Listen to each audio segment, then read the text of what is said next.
ازاي تعمل لوجو لاي قناة على الانكودر؟ اول حاجة هنفتح صورة فاضية في برنامج الرسام كده. ده الصورة اهي، كليك يمين اديت، هنشوف الحجم بتاعها قد ايه ونصغره. هي كده حجمها كبير جدا، احنا عايزين حجم صغير جدا.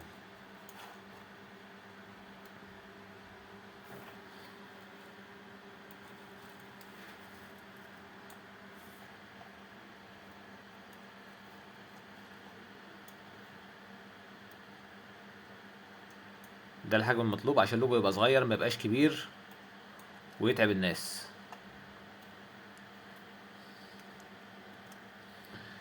ونيجي على الالوان، نختار بقى اللون اللي احنا عايزينه.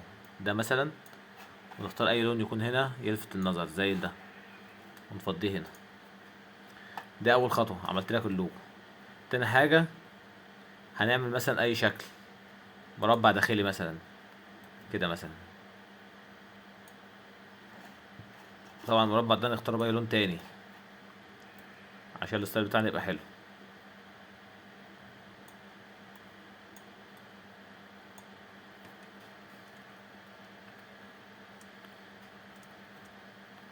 ده مثلا المربع الاولاني، ونكتب مثلا الاسم اللي احنا عايزينه. نكتب مثلا، ودايما نخلي الكلمة كابيتال عشان حجمها يبقى مظبوط. دي الكلمة اللي احنا عايزينها، ونخليها مثلا بأي لون تاني. اللون ده مثلا الأبيض. خلصنا دي.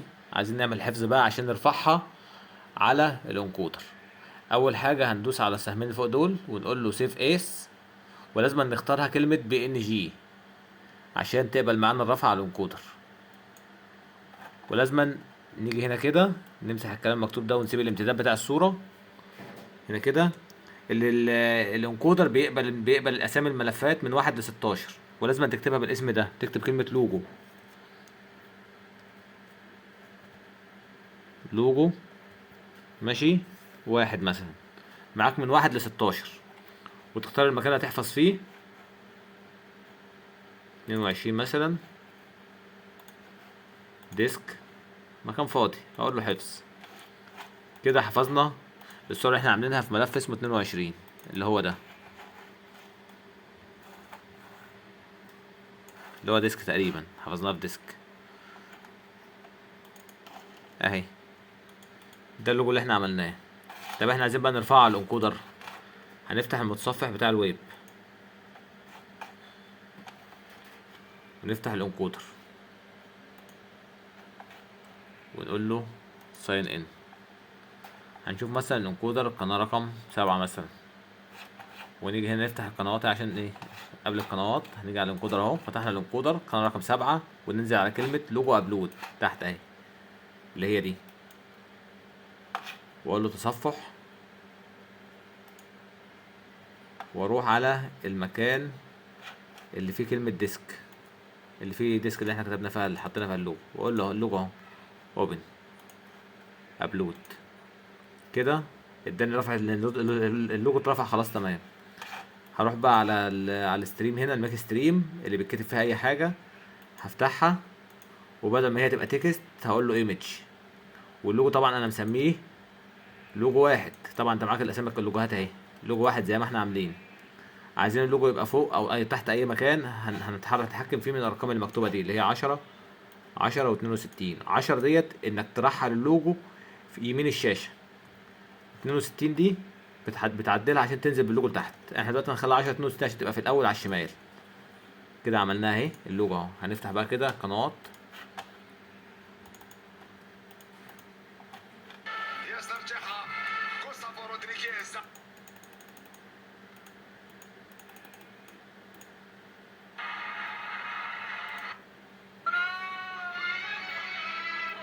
ده اللوجو اترفع اهو.